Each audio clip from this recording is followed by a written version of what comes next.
தமிழ்நாட்டை உலுக்கிய பொள்ளாச்சி பாலியல் வன்கொடுமை வழக்கில் அதிரடி தீர்ப்பு. காவல்துறையால் சிறைப்பிடிக்கப்பட்ட 9 பேரும் குற்றவாளிகள் என அறிவிப்பு.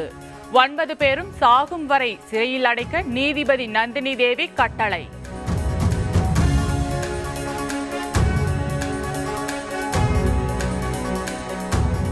ஆபரேஷன் சிந்தூர் என்பது வெறும் பெயர் அல்ல, இந்தியாவின் பெண்களின் குங்குமத்திற்கு கிடைத்த வெற்றி.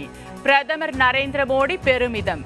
காஷ்மீர் தாக்குதலுக்கு இந்தியாவின் மறுபடி முற்றிலும் நியாயமானது என விளக்கம்.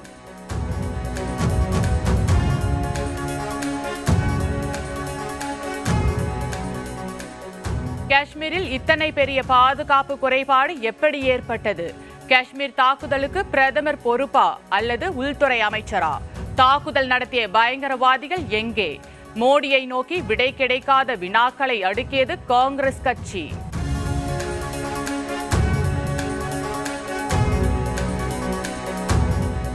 ராமரை புராண கதாபாத்திரம் என கூறுவதா? சனாதனிகளை புண்படுத்திவிட்டார் ராகுல் காந்தி. மே 19ஆம் நாள் விசாரணை நடைபெறும் என வாரணாசி நீதிமன்றம் அறிவிப்பு.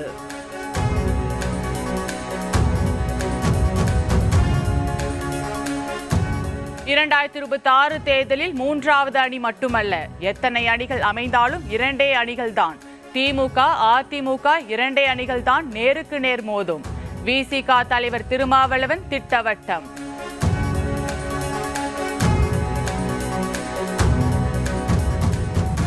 நிறுத்தி வைக்கப்பட்ட ஐபிஎல் போட்டிகள் மே 17ஆம் நாள் முதல் மீண்டும் நடைபெறும். போர் நிறுத்த ஒப்பந்தத்தை அடுத்து பிசிசிஐ அறிவிப்பு.